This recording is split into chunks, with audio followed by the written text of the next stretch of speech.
கொண்டை முடி அலங்கரித்து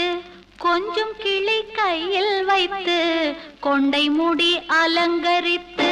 கொஞ்சம் கிளி கையில் வைத்து